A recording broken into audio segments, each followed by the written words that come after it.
لوگ پڑھنے لکھنے اور سمجھنے سے پہلے جن باتوں کا جواب دیتے ہیں یا جس تحریر کا کمنٹس کرتے ہیں تحریر کو پڑھنے سے پہلے یا کوئی بات سمجھنے سے پہلے اس کا جواب دینے کی کوشش کرتے ہیں، تو ہم اس بات کی دلیل دیتے ہیں، ہم یہ بات باور کرا رہے ہوتے ہیں کہ ہم جاہل، نکٹھو اور نابینا ہیں۔ اسی طرح ہمارے دوست احباب پوسٹیں کرتے رہتے ہیں، ایک تو ان کمنٹس سے یہ پتہ چلتا ہے کہ ان کے دل میں اور ان کے ذہن میں ہماری جگہ کتنا ہے، دوسرا وہ لوگ ہمارے ساتھ محبت کرتے ہیں یا نفرت، نمبر 3 وہ لوگ ہم جن شخصیات سے ملے ہوئے ہیں، ریلیٹڈ ہیں، ان کو چاہتے ہیں یا نہیں۔ دیکھیں، شخصیات یہ افراد کا معاملہ ہے، کوئی کسی کو چاہے، کوئی کسی کو چاہے، کوئی کسی کو چاہے، یہ ایک علیحدہ بات ہے۔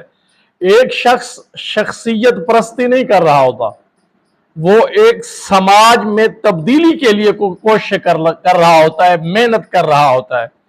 ایک طرف سے سماج دشمن طبقات ہوں، موروثی سیاست ہو، جاگیردارانہ تسلط ہو، جبر ہو، ظلم ہو، اور دوسری طرف ایک عام سی لڑکی، عام سی خاتون، ایک چھوٹے سے گھر کا بندہ جو محنت کر کے نڈر ہو کر ان طاغوتوں کے خلاف میدان عمل میں ہو، تو اس کی مدد کرنا میں سمجھتا ہوں اپنی نسلوں کو آزاد کرنا ہے۔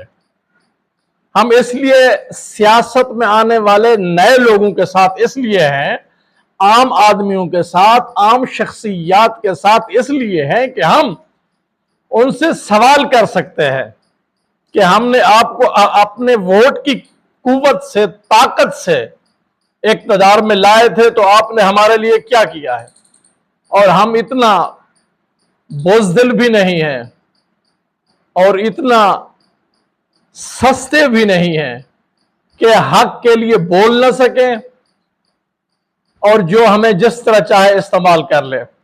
جو لوگ کمنٹس کرتے ہیں، ایک شخص نے آج کمنٹس کیا ہے تو میں اس کو یہ جواب دوں گا کہ آپ کی 5 نسلیں جن گاڑیوں کے پہیوں کو چومتی رہی ہیں اور جن کے ہاتھوں پہ بوسے دیتے رہی ہیں، میں ان کو فکری طور پر تھوکتا ہوں ان کے چہروں پر۔ دوسری بات، راولپنڈی جلسہ میں جو کام ہوا ہے، دیکھیں بہنیں، بیٹیاں، مائیں سب کی ساجی ہوتی ہیں، اور معاشرے کی شناخت ہی اس سے ہوتی ہے کہ وہ کسی بوڑھی ماں کی کتنا قدر کرتا ہے۔ جو اپنی ماں کی قدر کرتا ہے تو وہ دوسرے کی ماں کی بھی عزت و احترام اور قدر کرتا ہے۔ انسانیت نام ہی اس چیز کا ہے کہ آپ ضعیف اور معصوم لوگوں پہ رحم و کرم کریں، لیکن موجودہ دور میں ضعیف اور معصوم لوگوں پہ جو ظلم و ستم ہوا ہے پہلے کبھی نہیں ہوا۔ 80 سال کی بزرگ خاتون پہ FIR ہوئی ہے دہشت گردی کی، اور عدالت نے ریمانڈ بھی دے دیا ہے۔ کمال تو یہ ہوا ہے۔ اچھا، بات یہ ہے اگر اس طرح وحشت پھیلانے سے لوگ سہم رہے ہیں، ڈر رہے ہیں، آپ کی حکومت پختہ ہو رہی ہے، تو پھر کریں۔ صورتحال یہ ہے جس کو آپ جیل بھیجتے ہیں، واپسی پر وہ جوان ہو کے نکلتا ہے اور اس کے حوصلے بلند ہو جاتے ہیں، اور واپسی پہ وہ پھر نعرے لگا رہا ہے، اور آپ کو ان بخارات کے نتیجے کا علم نہیں ہے کہ جب ذہنوں میں خوف ختم ہو جاتا ہے تو پھر رزلٹ کیا آتا ہے، نتیجہ کیا آتا ہے۔ شاید آپ لوگوں نے پڑھا نہیں ہے، سمجھا نہیں ہے۔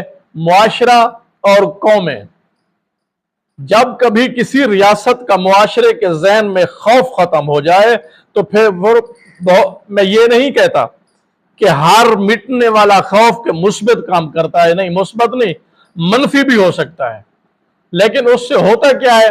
اس سے معاشرے کا نقصان ہوتا ہے، بد امنی ہوتی ہے، خوشحالی تباہ ہوتی ہے، اخلاقیات برباد ہو جاتی ہیں، عبادات رہ نہیں جاتی، انسانیت اونگ رہی ہوتی ہے۔ یہ انسانیت کی تذلیل ہے۔ اور یاد رکھیں جس کے بوڑھے باپ یا جس کی بوڑھی ماں پہ FIR ہو جائے اس کے بعد اس کی نسلوں میں یہ نفرت رہتی ہے اور انتقام کا جذبہ ابھرتا ہے. یہ ہمارے ذہنوں پر ہمارے دلوں میں یہ گزرے ہوئے واقعات ہیں. ہم لوگ جو آپ کے سامنے بیٹھے ہیں ہم ان جھوٹی FIRوں کی مار کھائے ہوئے بیٹھے ہیں اور وہ لوگ جنہوں نے کروائی تھی اس کے بعد چاہے وہ شیر و شکر بھی ہو لیکن وہ نفرت نہیں نکلتی دل سے. یہ اور بات ہے کہ ہم انتقام کی ذہنیت نہیں رکھتے, ہمارا ضمیر اجازت نہیں دیتا کیونکہ ہمارا ایمان ہے اللہ تعالیٰ پر کہ اللہ تعالیٰ ہر ظلم کا بدلہ خود لیتا ہے. ہم فیصلہ وقت پہ چھوڑ دیتے ہیں, یہ ایک عجیب اور بات ہے. اور اس طرح ہر شخص نہیں کر سکتا. جس طرح یہ پنڈی والا یہ 80 سالہ بزرگ خاتون پہ FIR ہوئے, یہ بہت ظلم ہوا ہے, زیادتی ہوئی ہے. اس طرح کے کارہائے نمایاں حکومت کو مضبوط نہیں کر سکتے, کمزور ضرور کر رہے ہیں.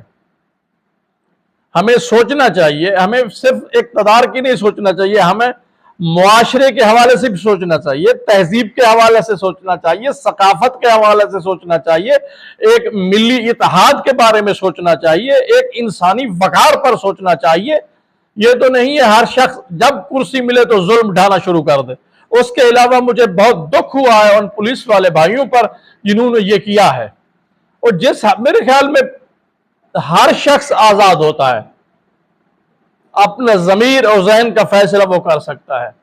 یہ نڈر اور ڈرپوک ہوتے ہیں جو لوگ جو ظالمانہ احکامات کو مان کر ان کی پابندی کرتے ہیں, بالکل ہی ڈرپوک ہوتے ہیں. کیونکہ میں ان حوالوں سے گزرا ہوں, ان لہروں سے واسطہ پڑا ہے میرا, ان تپتے صحراؤں میں ننگے پاؤں چلا ہوں میں نے اس دیش میں اپنے سر میں خاک ملا کے بھی دیکھا ہے, میں نے ماتم بھی کیا ہے اور بین بھی کیا ہے, نوحے بھی پڑھے ہیں, لیکن گیت بھی ضرور سنے ہیں, میں نے غزل بھی لکھی ہے اور شعر بھی لکھا ہے. یہ اور بات ہے کہ وہ ترازو پہ آتی ہے یا نہیں. بہرحال میرا اظہاریہ تو ہے, ترازو کیونکہ آپ لوگوں نے مانگا ہوا ہے, میں مانگی ہوئی چیز کا میں کبھی یقین نہیں کرتا. اس لیے ہمیں چاہیے, ہمیں اپنی قومی وقار, ریاست کے استحکام, معاشرے میں امن کے لیے ایسے اقدامات نہیں کرنے چاہیے جس سے دلوں میں نفرت پیدا ہو, محبت پیدا کریں. ہم ایک دوسرے سے مل جل کر بیٹھیں. میں اس بات کے ساتھ ہی آپ سے اجازت لوں گا. پاکستان زندہ باد. وہ بوڑھی ماں